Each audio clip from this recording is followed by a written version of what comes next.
Completing tax information with AdSense. Yan po ang ituturo ko ngayon sa inyo in this video. And take note of this, ang tax identification number. This is optional po. Kung magki-claim kayo ng tax treaty or tax benefits from US, required po ang tax identification number or TIN. Pero kung hindi po, hindi na po kailangan ang TIN number or tax identification number. Ano yung tax treaty? Ang tax treaty ay tax benefits from US wherein pwedeng mabawasan ang inyong tax to 15% or 0%. Depende po sa US tax law. So watch with me with this video from start to finish.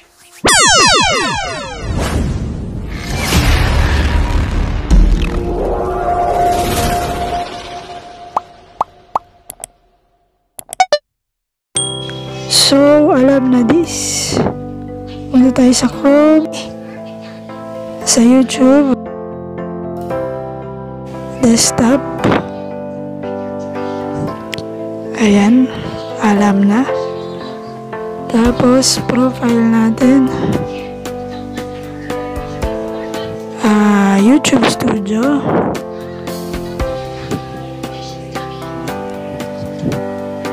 Okay, pagkatapos, ayan ang dashboard.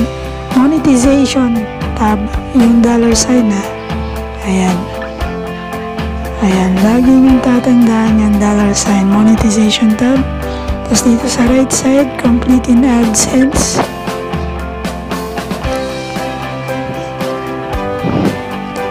Ayan na po ang aking dashboard. Makikita nyo dyan sa taas, manage tax info. Click mo yan.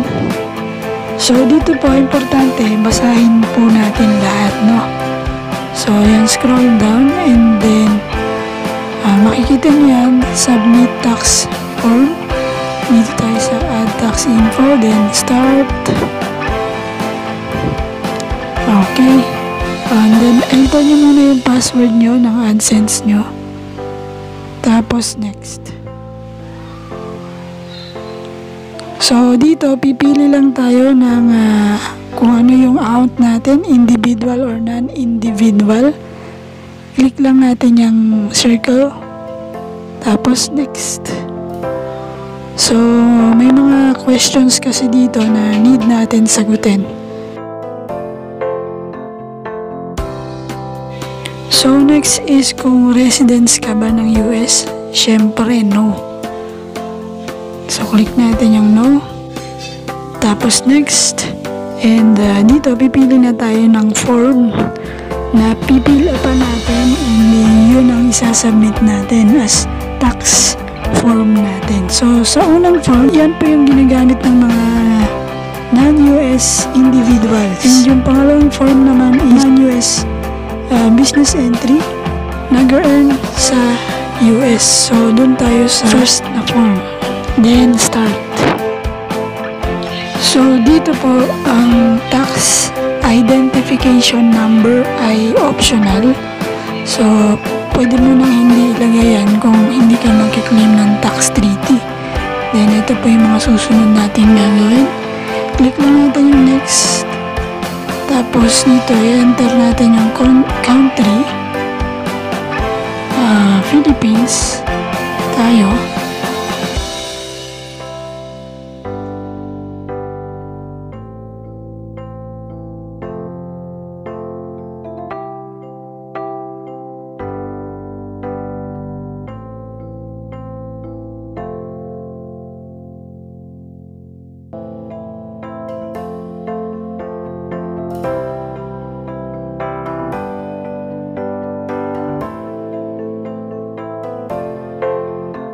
So, ayan, Philippines.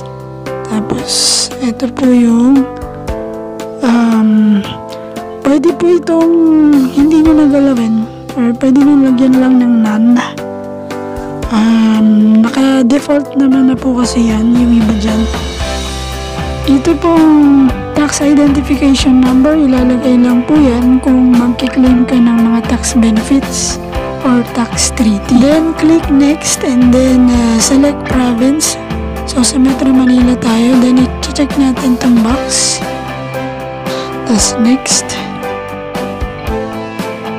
So, dito po, ito na po yung tax treaty or tax benefits from US. You need to answer yes or no. So, kung magkiklaim ka po, ng tax treaty, required po ang tax identification number. So, ako po ay hindi. So, no ang makiklik ko. Tapos, next. And, ayan, ang next po is document preview. So, dito po, i-check na lang natin yan yung mga box. Parang ano na lang po to. Proof na tayo po yung nag-sign up ng name and address sa form. Tapos, next. Ito, certification, ganun din po. Parang i-confirm natin na tayo po yung legal na sa atin po yung pangalan na nakalagay sa form and address din. Much better po kung babasahin din po ninyo para po maintindihan ninyo kung ano po yung mga yan, okay?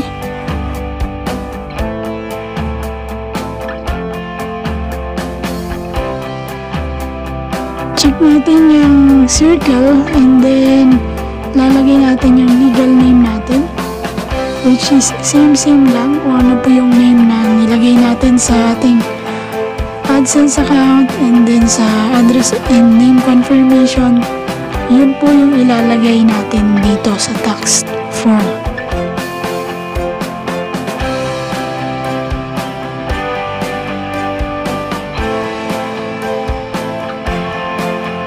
Then next, dito po pipili ka kung yung payment profile mo is new or existing, and kung naka-receive ka na ba ng payment or hindi pa. So ako po, hindi pa. So dito ako sa unahan. So scroll up mo, may sasagutan ka pa rito. Ito. Dito po, tinatanong lang nila kung meron kang services or actions in US. Kasama na po yung kung meron kang employers sa US. So no. And then click natin itong box for confirmation ng answer natin. And next. Dito po pipili lang tayo kung gusto natin makareceive ng by mail or electronically ng ating documents or ng ating tax form. So ako po ay paperless lang, and then confirm natin by checking the box. Then submit. Okay, yun na po yun.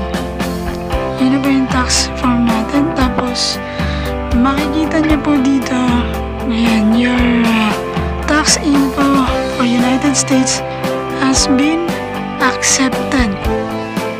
Then makikita nyo rin po dito, yan, yung mga information na fill up ninyo. Ayan na po yun. And then, yung status niya is approved na. Okay? And then, makaka-receive po kayo dito automatically ng email. Ito pong tax report, wala ka pa niyan. Wala pa ako niyan kasi po, hindi pa po ako nakaka-receive ng payment. Okay? Kailangan ko pa pong i-confirm yung address ko using my PIN at ongoing na po yun, hinihintay ko pa. So makaka-receive ka po ng email dito na nagsasabi na approved ang iyong tax form. So yun na po yan, balik tayo sa ating dashboard at sa ating Gmail. Ayan. Okay, ito po yung email, papakita ko po sa inyo. ito po yung email na nagko-confirm na approve na yung tax form ko. Okay? So, yun lang po guys. I hope you learned something. Thank you for watching.